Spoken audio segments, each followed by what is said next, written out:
వీడియోలోకి వెళ్ళే ముందు ఒకే ఒక విషయం ఫ్రెండ్స్, ఎవరైనా కొత్త క్రియేటర్స్ని ఎంకరేజ్ చేయాలనుకున్నట్టయితే please like, share and subscribe to my channel friends. So hi friends, welcome back to my channel. Here is a non spoiler movie review of the film Devil, directed by Abhishek Nama. First thing first, movies నా experience చెప్పాలంటే okay బాగుంది friends.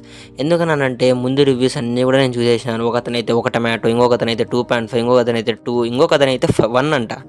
ఇంకా వీళ్ళందరూ reviews పక్కన పెట్టండి, నేను చెప్పేది వినండి. మూవీ గురించి చెప్పుకోవాలంటే మూవీ అయితే బాగుంది ఫ్రెండ్స్. అంటే మెయిన్ మనకు కావాల్సింది ఏంది, స్టోరీకి నడిపించిన విధానం మనకు కావాల.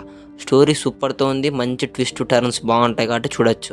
ఇంకా దాన్ని నడిపించిన విధానం అంటారా, ప్రతి ఒక్క క్యారెక్టర్కి ఒక ఇంపార్టెంట్ రోల్స్ ఇచ్చినారు. ఆ ఫిక్షనల్ క్యారెక్టర్ అంతా మూవీ అంతా కూడా ఫిక్షనల్ మూవీనే, ఫిక్షనల్ స్టోరీ లైనే, ఫిక్షనల్గా అంతా క్రైమ్ అంతా కూడా ఫిక్షనలే. కానీ ఆ ఫిక్షనల్ని ఎంత మాత్రం మనం రియాలిటీగా చూపించినామనేది మనకి మూవీలో ఉన్న పాయింట్.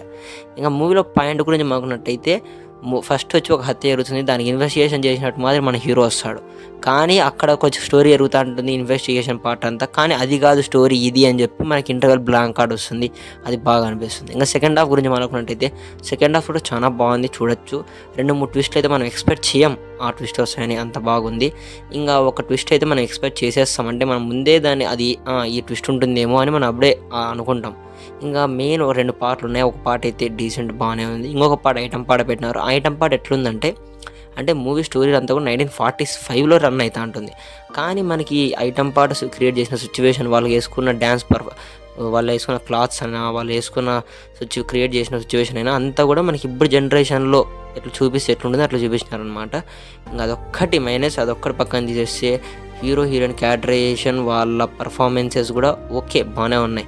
మెయిన్ మన హీరో కళ్యాణ్ రామ్ ఎంచుకున్న స్టోరీలోనే అతను గెలిచినాడని చెప్పుకోవచ్చు. ఇంకా హీరోయిన్ గురించి చెప్పుకోవాలంటే ఆమె ఫిక్షనల్ క్యారెక్టరే, కానీ ఆ ఫిక్షనల్ క్యారెక్టర్కి ఇంకొంచెం స్కోప్ ఇచ్చింటే బాగుంటుండేమో, ఇంకా సెకండ్ హాఫ్ ఇంకొంచెం ఎంగేజ్ చేసింటే బాగుండేమో అని అనిపిస్తుంది.